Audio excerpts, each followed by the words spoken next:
When will your adventure begin? Join the Federation and become part of a mission to traverse to the skies, bringing the unity of our work to places in need all over the world. The Federation has long been revered as an agent of protection for truth and for the betterment of humankind. That's why right now you can help the Federation more than ever before. With your donations, you can help our humanitarian missions and you can help our disaster response units. In a world where political discourse has left a void in our world's ability to help hurricane and other natural disaster victims, it's the role of the Federation to stand tall and make a difference. Shop the Federation Promenade and make your donation at trekfederation.com today. On this episode of Talking About Trek, Tim Russ. Space. The podcast frontier. Our mission, explore the Trek universe. Orbiting overhead, Earth Station 1. Vessel on approach.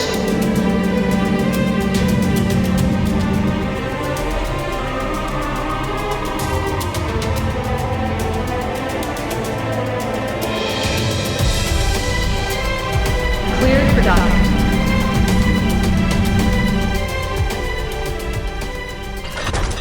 This is Talking About Trek.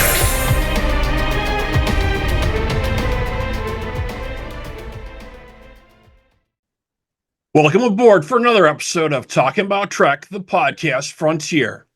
I'm your host, Rob Edwards from the Command Deck. Each episode, we'll explore aspects of the Trek universe. Subscribe to our YouTube transmissions to stay up to date, and follow us on our social media channels.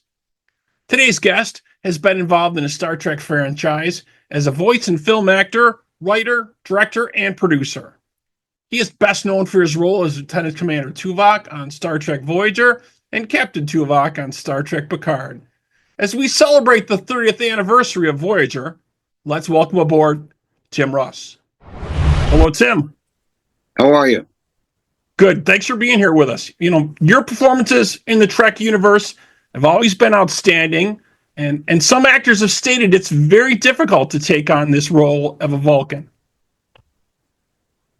For me, it's not difficult at all because, as an actor, you train to show emotions and a range of emotions and nuances of emotions. And if you're trying to appeal to an audience member as a real life character, human, they have to believe that you say that you mean what you say and that you feel what you're feeling honestly. And if you cannot portray that, you will lose that audience.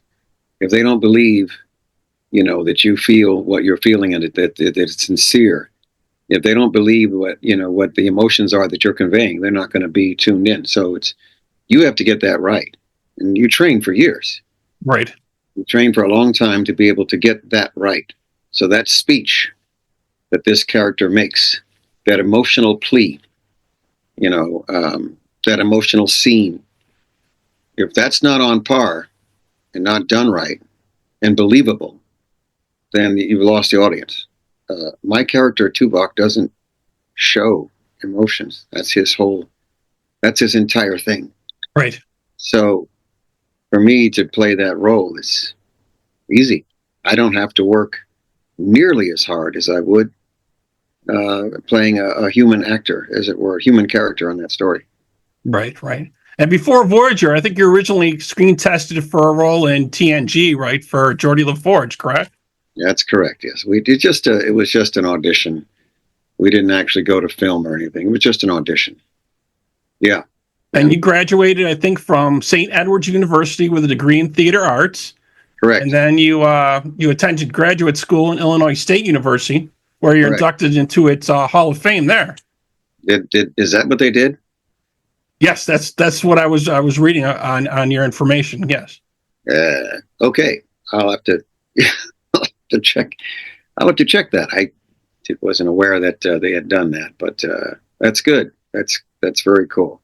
Yeah, definitely. I definitely thought so. And not just obviously Voyager, you appeared in DS9 in the Star Trek Generations movie, where I think what I've heard you say is actually Rick Berman told you maybe you wanna read for this new series we have coming about, and he had stopped and talked to you. Is that correct?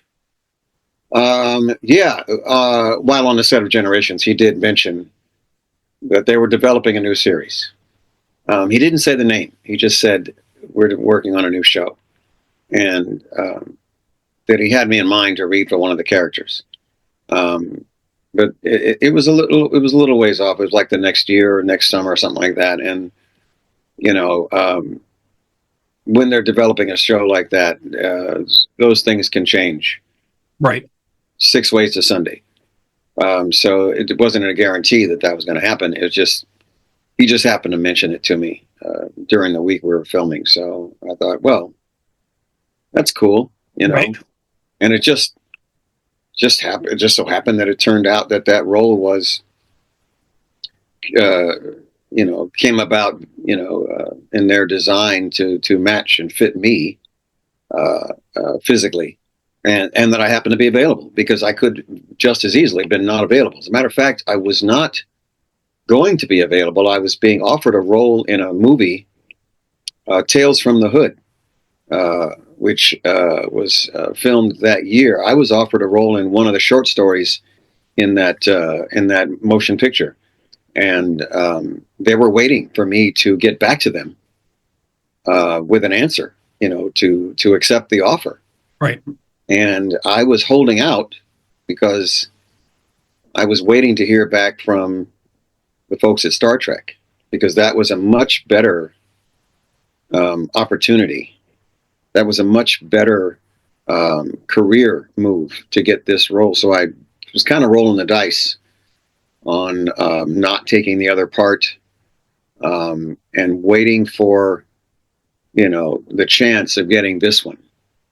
It wasn't guaranteed at that moment. We didn't have an offer from Star Trek. We had gone into, I think we were either going into Reed, or we're supposed to go into Reed, or it was supposed to happen at that point in time, and it wasn't confirmed.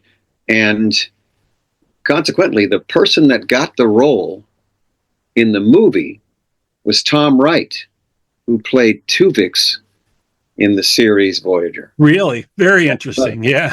He got that role that I was supposed to get in the movie. Yeah, cool. Very, very interesting. Yeah, you've had a lot of great episodes, and I think one of the really cool dynamics that people liked was this kind of relationship you and Neelix played off in a lot of the episodes together. It kind of harkened back a little bit to the days of Spock and McCoy's banter back and forth a little bit. Did you like where they were taking the character with that interaction? Oh, sure. As soon as they gave me the script about, him coming on board Voyager, and the first person he meets is me, then he gloms on to me, and that becomes, a long-term sort of thing. It's the odd couple, man. That formula never fails. Yeah. You can play it for 100 times, 1,000,000 times, and it still works. And polar opposites, that's what makes it interesting to watch, man. That's what writers do. Yeah, definitely. And I think the last we saw, you were a changeling impersonating Tuvok on Star Trek Picard. Do you think you're going to see the Tuvok character again? Bring him back in another way, shape, or form in one of the incarnations, maybe? It is entirely up to someone else, not me. It's up to the producers and writers, man. To me, it's just an email that comes my way. Right. Well, we hope them to see them, bring that back out there in one of the incarnations for sure. Yeah. It just depends on who's in charge, man. They make the decision that it ain't me. Yeah. We know things are changing there with Skydance merging with Paramount Global, and who knows what's going to happen with all those changes behind the scene, right? God knows, updates as they were, right? Updates. Right. So not only acting, you've also been directing as well, and you won an Emmy for the 2014 Public Service Awards for the FBI's Los Angeles Field Office on intellectual property theft and cyberbullying. How was it to go on the other side of the lens here and transforming over to that. How was that for you? Well, I started during Voyager, so it was in the. I think I directed the episode of Living Witness in 2000. I mean, 97, 98. It was right near the end, the 5th season, and that was it was an opportunity that was given to us by the producers, and they've always done this on the Trek shows, which is great, right? Because they give you the shot, and you step up and do all the homework and the training and the viewing and the observing and the that kind of thing to earn your wings in being able to direct it, and they were gracious in that, and I really enjoyed having gotten that story, because you don't have any choice about what story you get. You give whatever they give you, that's what you have. Right. So it was great to be able to have that opportunity to shoot that, and then as a challenge, as a creative challenge, it's a much bigger beast to tackle and to wrestle. And it's much more interesting and creatively to be able to get behind the camera, because now you have the entire canvas that you're responsible for, not just a small piece of the canvas, and that makes it more interesting from a standpoint from a creative standpoint. Of course, every time you're in the middle of it, you're absolutely exhausted and asking yourself, what in the world was I thinking?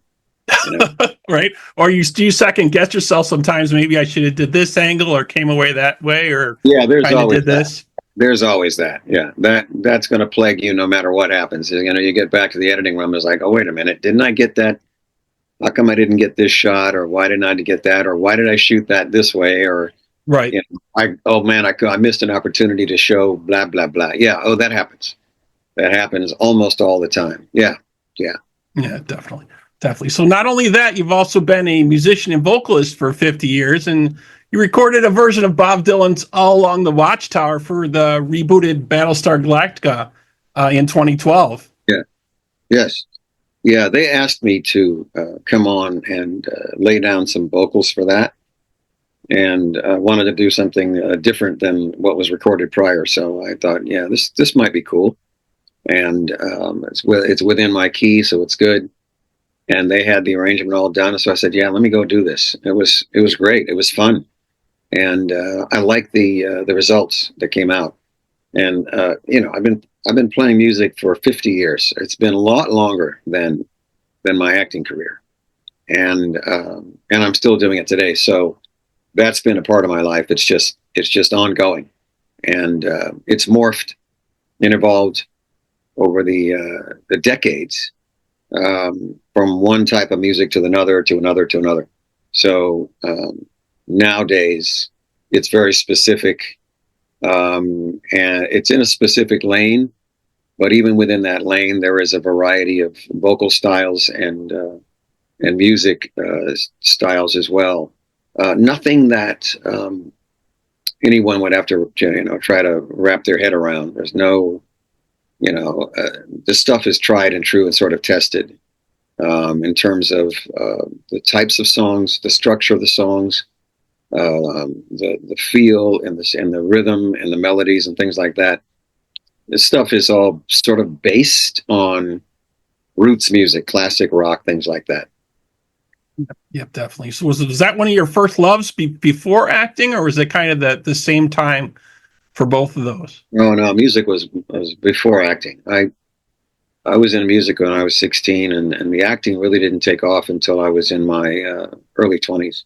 The acting took off when I went to college, is when I started focusing on the acting work. And even while I was in college, I was still playing music. But the music started when I was 15, 16, and has been going since that time, off and on during the years. So it's in all kinds of different incarnations. So it's always been there. It's always been there, and it served me a couple times here and there, being able to work on shows where there was music involved. I worked in plays that were musicals. One play I worked in, I was doing a character on stage for part of the play, and the other part of the play I was playing in the orchestra. I was playing in the band that was playing the music for the play. So I was back and forth on stage and up in the, doing different stuff. So that was kind of cool. I actually enjoyed doing that. But yeah, it's been and recently a television project, NCIS in New Orleans, was hired to play a guest star acting role on the show. And then they asked me, we know you play guitar, you play blues and sing blues. Can you send us a live sample of you playing and singing?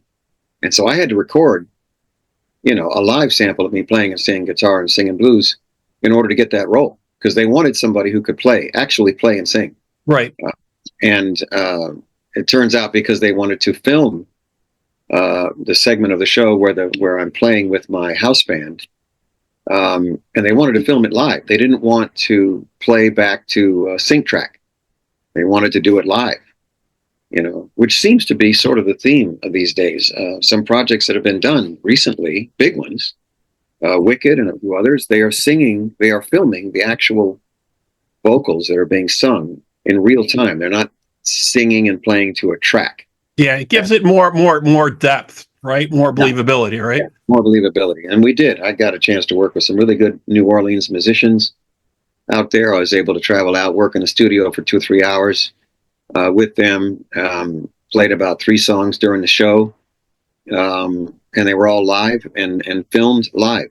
It was fantastic. And to be able to combine, the acting role and music at the same time in one project is, those are the opportunities that's the reason I keep the music alive and keep playing. And right. That seems like the perfect fit for you, really, right? Yeah, it's ideal. You can't beat that. That's great. So sure, 100%. Yeah. And not only that, so you're also, I was reading, an amateur astronomer as well. Yes. Can you tell us a little bit of how you got involved with that? Yeah, I was 35 plus years ago. I decided, that I wanted to get into the hobby hands-on. So I went out and just bought a small telescope and took it out to look at the stars. And at the time, I think it was initially I was looking for the planets, to see the planets. And it was absolutely fascinating. I was hooked once I was able to see them through the eyepiece of a telescope. And from that point forward, I pursued optical astronomy simply by buying bigger and larger and more numerous telescopes in order to help me to pursue the hobby efficiently. And joined the Los Angeles Astronomical Society, so I belong to them as well, and I can use their dark sky site. And then consequently, since getting all that going, the technology for telescopes has improved substantially for the consumer. So I could afford to get imaging telescopes, which are available now, which allow me to see objects in deep space, deep sky, with tons more detail and clarity than I could before. And so that has really, in acquiring that telescope, I actually represent the company, but acquiring the telescope, I was able to work with NASA on one of their projects, the Lucy mission, that is now in operation. Just by doing an image of one of the asteroids that they're going to be looking at crossing in front of a star. And the telescope I had was able to do that. So astronomy has been, space science in general and astronomy has just been something that I've enjoyed tremendously over the years as a hobby. Excellent. Yeah, you're involved in so many different projects, and you also involved in a couple different charities. I don't know if you wanted to speak about a couple of these here. I was noticing so you have a few different ones that you have noted. Mm-hmm. One you have is a place called Home is one of the charities that you're involved with. Yep. Yeah, they're based in Los Angeles, and it's grassroots sort of hands-on charity in central LA, where they take in kids who are maybe from troubled homes, kids who might be at risk, and they give them a place to go. They give them a place to go hang out, to learn, to study, to do their homework and things like that, and give them activities to do as well, and make them feel like, they have a place where they belong. And that's a really cool place. And it's grassroots. It's like, it's not a big nationwide charity. It's just here. It's based here. There's Semper Fi, which is military. My father was 20 years in the Air Force, so my heart goes out to the veterans, and that's my military charity. I also have a place called Covenant House, which is local to LA as well. Again, dealing with troubled youth, teens, and things like that. And it's they've got all kinds of facilities. They've got facilities, I think, nationwide. Covenant House is pretty big. Yeah. And I visited their facility once, and I really liked it. So, and there's another charity on there, which is, I think Chase Masterson is working on. It's her charity, which also deals with children. So I've got at least 4 of them. Yep. Saw quite a few of those. And I also see you're going to be back on the Star Trek cruise coming in 2025. Correct. Everybody. Yeah. So that looks cool. Yeah. Done a number of them, and they are, they can be relaxing. I mean, believe it or not. I mean, you're there sort of as part of the promoters, convention promoters agenda, and you have to do things that whatever they signed you up for to do. Right. You do your panel, or your speaking, or your signing, or whatever. Those and everything else. Yeah, all that stuff. And but it's get a chance to see my castmates again. And to relax. I mean, there's moments where I don't have to do anything, and you can kind of chill out and enjoy it. So it's a really, I've done them. I did them when they first started, which was when I first started the series, 94, 95. I did about 2 years or 3 years of those cruises. The ships were smaller, not as big as they are now. And, they were fun. They were cool. And then there was a big long break. I hadn't done them for, I'm going to say 20 years. And then I got invited to come back and do these. So I said, yeah, sure. We'll come back and do another one. Yeah. With the 30th anniversary of Voyager, I think there's such a resurgence of this show. You know what I mean? When it first came out, people weren't really sure what to expect about it, but it's grown so much in the last few years. Obviously, all the reruns and things like that, and being the first female captain is an accepted thing. Back then, it was oh, is this going to work type of thing, right? But now it's an accepted part of society. So I think everybody's embraced that more, definitely. Yeah, I mean, it takes place 3 centuries in the future, so I'm hoping that right. will have evolved socially. Certainly, there's no indication of that right now. There's no indication. I would totally agree with you with that. At present, it seems like we've gone back about a century, but yes, there's been some very, very strange happenings, to say the very, very least. Strange is a very polite word. Right. It's a culturally evolutionary project. The process hopefully will wax and wane, and ebb and flow, and at some point in time we'll get back on track, and sort of in the direction where we can get to the Star Trek universe in terms of some of those elements. So there have been catastrophic upheavals in all kinds of societies all throughout history. This stuff has happened before, so it's not the first time. Yeah, probably won't be the last time, but it happens. So. Yeah, well, let's hope we can get back on track with that at some point. So, Do you have any other scheduled convention appearances coming up, or other projects you're working on? Yeah, I've got it. On my website, which is timrusswebpage.com, or anybody can just Google my name; it'll come up on the page. They have my appearances listed on there. I've got I've got a couple of creation shows this year, Chicago, New Jersey. I might have the band with me on both of those. We'll see. And obviously Las Vegas creation. I've got one in Delaware. I think I might have one in Philly or Delaware, somewhere in there. And I've got one in one other city, which I cannot remember the name of. And so I've got a number of conventions this year. because again, it's 30th anniversary, so they're bringing me out for these things. So, and projects of working on a feature film, which is supposed to shoot later this year, summer maybe. I don't know exactly what the schedule is going to be, which is a creature flick. I'll call it a creature flick. It takes place today. It's a creature flick based on Greek mythology. So I'm going to be directing that, and also in development on a long-term development on a biopic that takes place in World War I, and that would shoot overseas, and that's going to be at least another year before I get anything happening with that. But the other one will shoot probably this year. The plan is for it to shoot this year, and I would be directing that. Excellent. Well, we definitely look forward to all that for sure. All right. Well, that wraps up this episode of Talking About Trek. Thank you to my guest today, Tim Russ, and thank you to our sponsors, the Federation, the International Federation of Trekkers.